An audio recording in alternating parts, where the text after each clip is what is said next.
Aw, man, I just love playing Nintendo games.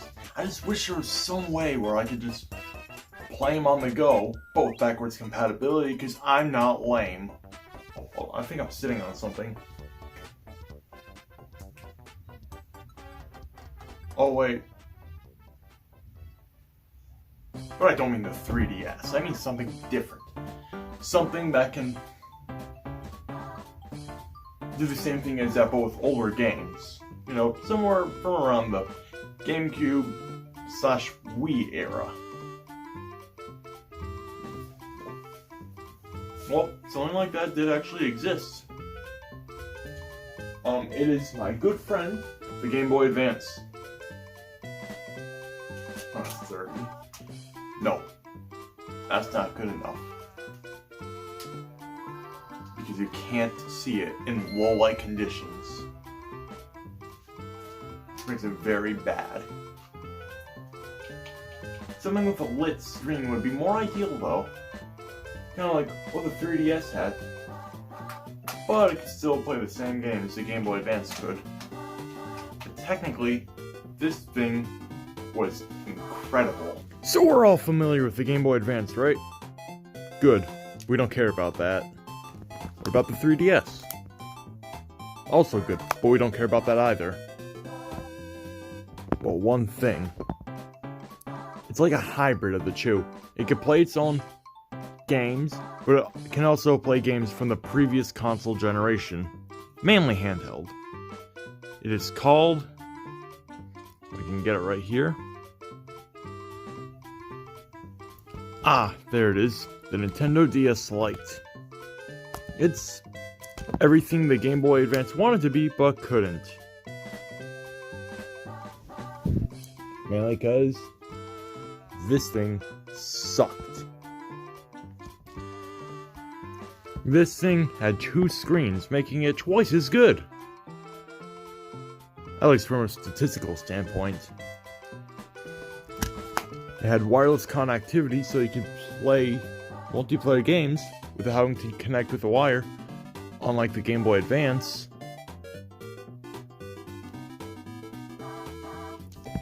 And it could play Game Boy Advance games with this trusty slot. Ugh.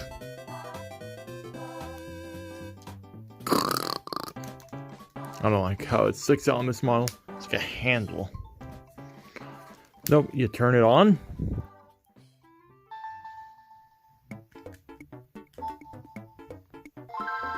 Look at that.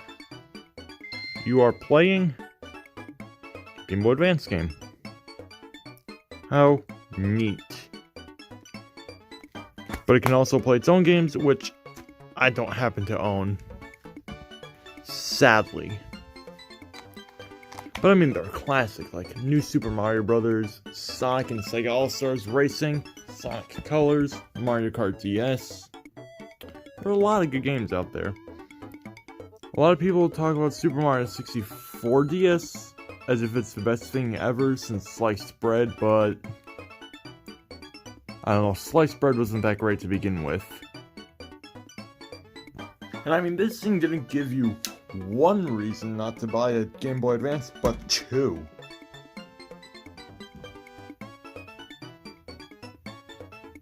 Two reasons, each in the form of a screen. But we're not even touching the surface of the matter. That was an awful pun. Please don't cancel me, Twitter. I gotta find like a pokey thing real quick. Oh, this pen will do. You see, the main selling point was the bottom screen. Why?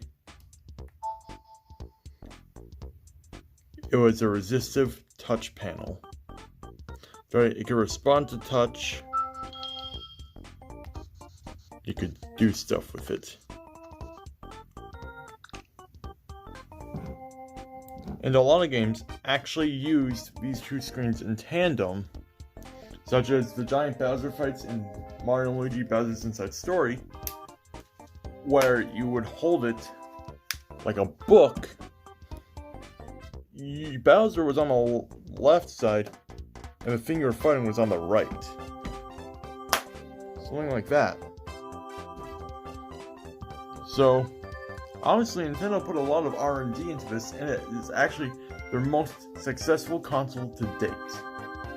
The PlayStation 2 sold 155 million units, which 21 years later, no one has been able to outsell that, which is pretty insane. The Nintendo DS, however, I think it's either the original or the DS and DS Lite together, sold 154.2 million.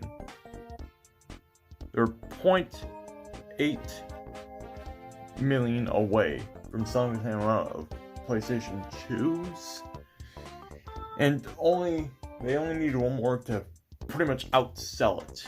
Not by a wide margin, but just barely outsell it. Which is pretty amazing to think about.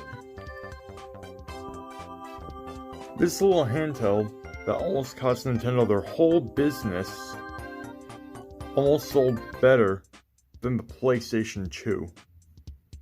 Which is kind of wild to even think about.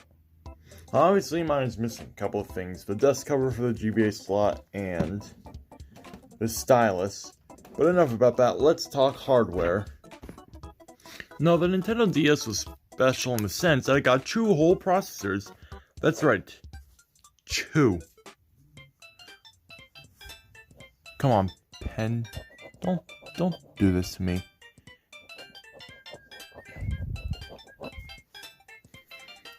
Uno momento. Yes, it was special in the sense I got 2 whole processors. This is a processor. See, there you go. There was one 33 megahertz ARM 7 processor. That's a 2. Oh, come on, Pen, are you doing this to me again? No? Okay. It's 166 megahertz ARM 9 processor. That's a 6, not a 0. It had 4 megabytes of RAM and 256K kilobytes of flash storage. Those the specs. No one cares about the screens. They are not the greatest. They're like 3-inch TFT panels with a refresh rate of like 60 Hz, I believe. Not bad. Pretty good for the time. Not bad for today, but it's got 2 speakers for stereo sound support. I don't know what it has for graphics. I apologize. Wikipedia was no help. Now, by the time the DS rolled around, this wasn't exactly groundbreaking technology. It's actually pretty weak compared to other options you had. For example, the PSP had way better specs, but it was also more expensive. But there were a lot of people out there who had PSPs and loved them. But I mean, this thing gave you 2 reasons not to buy PSP, if I can get the dang thing open. The screens. With the dual screens of the DS consoles, they were just kind of, well, not better, but more enticing because you could see the action between both screens. It's kind of cool. Plus, you had Picto Chat. What is Picto Chat? Well, if you live under a rock, Picto Chat is basically a messaging board, as I showed earlier. You could sketch things. You can also type things.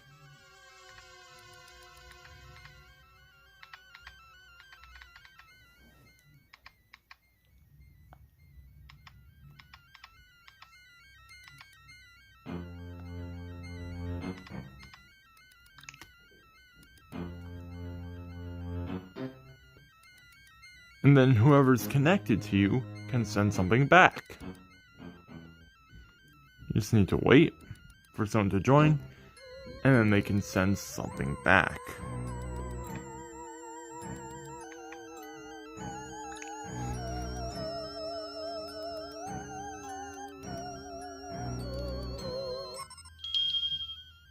No.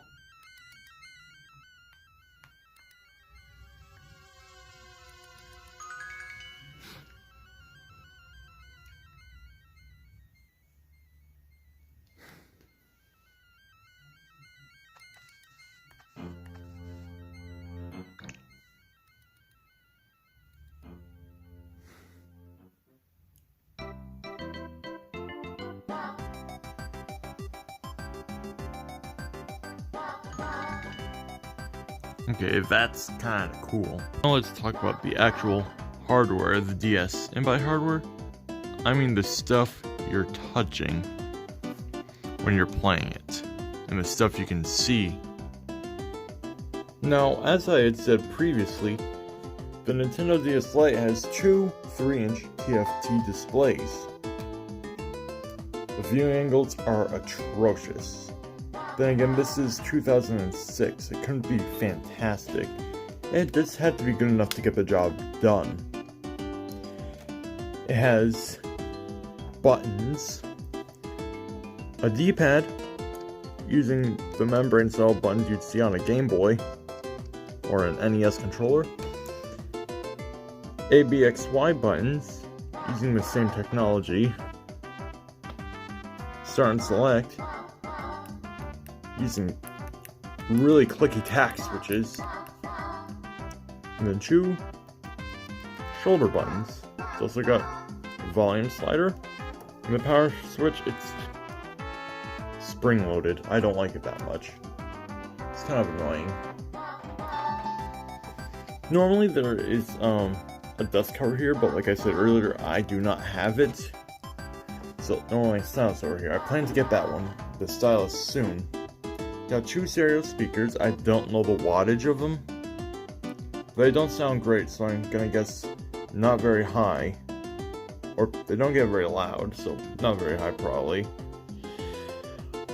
The outside is just kind of cheap feeling. But then again, these were cheap consoles to buy, so I don't doubt these were cost cut.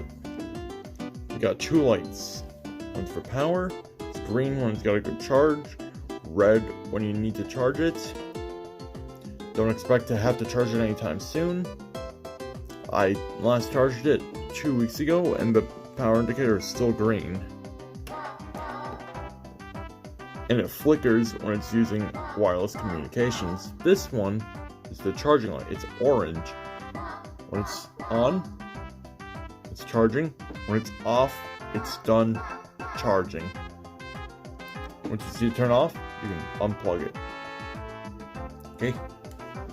Now, this is a non-standard color, because I actually had to fix this. It was cobalt black. But normally, if you have one of those mixed colors, top part is not glossy. That also blinks slowly if it's in sleep. This top part is glossy while the rest is matte. If it's just a regular black one or any other color, the whole thing is glossy, except for where the buttons are. And I don't like that. I like the whole thing to be matte where you're holding it. That's just me, though. There's also a microphone on this thing that you can blow into or speak into. Mine works well, as I demonstrated in a loud place last night. And it still picked me up. So, this thing's just got kind of a lot going on, so it's pretty cool. Powering this device is a 3.7 volt 1000 milliamp hour battery. It's lithium ion, I think. It's a hard cell, so I'm probably gonna say it's a lithium ion polymer, but it looks like it's just a regular lithium ion, so whatever. But the most annoying part about this device is when you take out the battery and put it back in,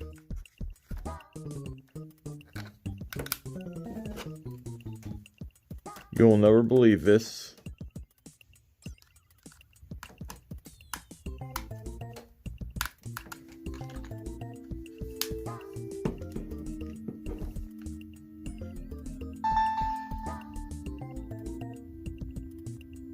You have to set it up all over again. Now, it's not a long process. This is 5 steps. It's not that bad, but it's still kind of annoying. So what about games? Oh yeah, it had them. It had a lot of games. It had the library of over 1,000 games. I didn't do really any research before I started shooting, so the image on the screen is the amount of games the DS had. It also had the entire Game Boy Advance library.